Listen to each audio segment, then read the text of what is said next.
Hello, curious explorers on the island of knowledge. Can you imagine a situation where a victim starts to feel sympathy for the person who hurt them and even tries to protect them? This is a very unusual and complicated psychological phenomenon called Stockholm Syndrome.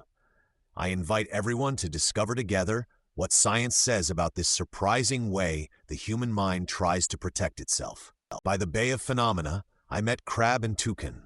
Crab was convinced that Stockholm Syndrome is an illness that makes you start liking your prison. He told a story about how a wave once washed him into an old shoe. At first he wanted to escape, but then he liked his new cozy home so much that he did not want to leave. Toucan, on the other hand, thought it was just pretending. He believed that the victim only pretends to like the kidnapper to trick them and make them less careful, while secretly planning to escape. I explained to them that Stockholm Syndrome is not about getting attached to a place or pretending. It is a real, though unconscious, psychological process where a victim starts to feel positive emotions toward the person hurting them, just to survive a very stressful situation. On the path of discoverers, I met Cockatoo and Crocodile. Cockatoo told a story about a little bird that was caught by a predator and locked in a nest. The captor, instead of eating the bird, started to feed it and protect it from other dangers.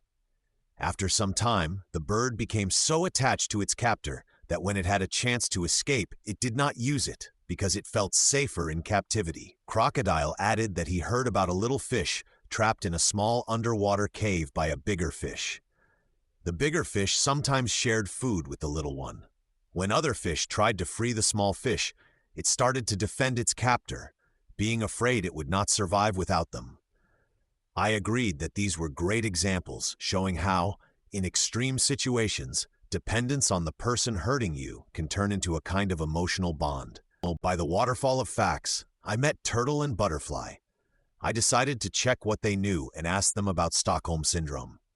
Turtle explained that it is a defense mechanism that starts in situations of strong stress and danger to life. He said that the victim's mind, in order to survive, begins to identify with the aggressor and sees even the smallest acts of kindness as real care. Butterfly added that the victim becomes completely dependent on the captor, and their world shrinks to only the captor's point of view. As a result, the victim starts to lose their own identity and takes on the perspective of the person hurting them.